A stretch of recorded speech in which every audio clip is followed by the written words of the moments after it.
দর্শক, রাষ্ট্রীয় অতিথি ভবন যমুনার সামনে আছেন সহকর্মী মারুফা রহমান। আরো খবর জানতে আমরা সরাসরি যুক্ত হচ্ছি মারুফার সঙ্গে। মারুফা, চারদিকে নানান আলোচনা, নানান গুঞ্জন চলছেই। এর মধ্যেই বিএনপি ও জামায়াত নেতাদের সঙ্গে বৈঠকে বসতে যাচ্ছেন প্রধান উপদেষ্টা। বলা হচ্ছে যে বিকেল থেকে সন্ধ্যার মধ্যে বৈঠক অনুষ্ঠিত হবে। আপনার কাছে কি খবর আছে, আর এই দল দুটির পক্ষ থেকে কারা বৈঠকে অংশ নিচ্ছেন?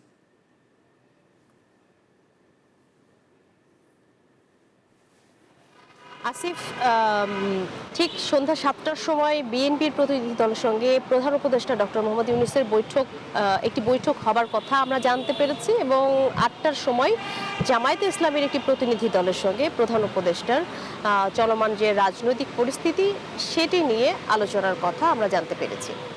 তো যেহেতু এখনো বেশ খানিকটা সময় বাকি, তবে আজকে প্রধান উপদেষ্টা পদত্যাগ ইস্যুতে যে গুঞ্জন ছিল গত দুদিন, সেটির অবসান হয়তো হয়েছে পরিকল্পনা উপদেষ্টার কথার মধ্য দিয়ে। তিনি স্পষ্টই বলেছেন একনেক সভার পরে যে প্রধান উপদেষ্টা পদত্যাগ করছেন না। আর এর আগে আমরা শুনেছিলাম, বলা চলে যেটি, নাহিদ ইসলাম তার সঙ্গে দেখা করে তিনি প্রধান উপদেষ্টার সঙ্গে দেখা করলে প্রধান উপদেষ্টা হতাশা এবং ক্ষোভ ব্যক্ত করে এই কথা বলেছিলেন তাদেরকে, বিশেষ করে এনসিপির বা জুলাই বিপ্লবের যারা নেতৃত্বে আছেন তাদেরকে সংযত আচরণ করতে, এবং সংযত আচরণ না করলে তিনি পদত্যাগ করবেন, এমন একটি কথা কোট আনকোট আমরা শুনেছিলাম। তবে আজকে পরিকল্পনা উপদেষ্টার কথার মধ্য দিয়ে সেটি অনেকখানি খোলাসা হলো। তবে আজকে বিএনপি এবং জামায়াতের সঙ্গে প্রধান উপদেষ্টার বৈঠকটি বেশ গুরুত্বপূর্ণ।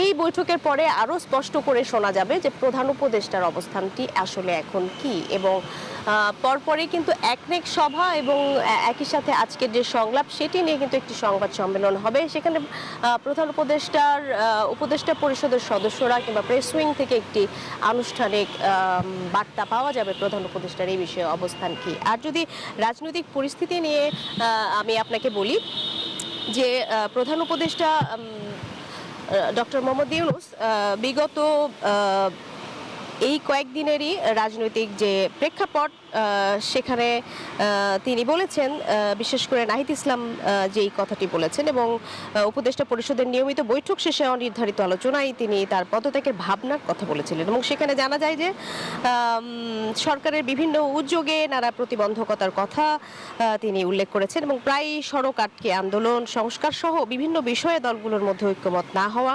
রাষ্ট্রীয় কাজে নানা পক্ষের অসহযোগিতা সহ দেশের বিরাজমান পরিস্থিতিতে তিনি ক্ষোভ এবং হতাশা প্রকাশ করেন, এবং এক পর্যায়ে তিনি এই ধরনের কথা বলেন। তো সব মিলিয়ে আজকে কিন্তু রাজনৈতিক দলগুলোর সঙ্গেও প্রধান উপদেষ্টা তার দায়িত্ব পালনে কি ধরনের আসলে সংকটগুলো তৈরি হয়েছে, বা রাজনৈতিক দলগুলোর কাছে আসলে কেমন সহযোগিতা তিনি আশা করেন, সেই বিষয়ে অনেকখানি হয়তো স্পষ্ট বার্তা পাওয়া যাবে, এবং রাজনৈতিক দলগুলোর আসলে কি অবস্থান অন্তর্বর্তী সরকারের বিভিন্ন উদ্যোগ নিয়ে সেটিও জানা যাবে। তবে আমরা এখনো পর্যন্ত যদি বলি, বিএনপির দিক থেকে আমরা জানতে পেরেছি যেটি, যে আবারও নির্বাচনের একটি সুনির্দিষ্ট তারিখ বা রোডম্যাপ ঘোষণার কথা তারা আজকেও এখানে তুলবেন বলে আমরা জানতে পেরেছি। তো সব মিলিয়ে সংলাপটি শুরুর অপেক্ষায় আসলে আমরা আছি, এবং উপদেষ্টা পরিষদ বা প্রেস উইং কি বলে সেটির অপেক্ষায় আছি। রাজনৈতিক দলগুলো সংলাপ শেষ করে কি বলেন তার অপেক্ষায় আমরা আছি। আসিফ।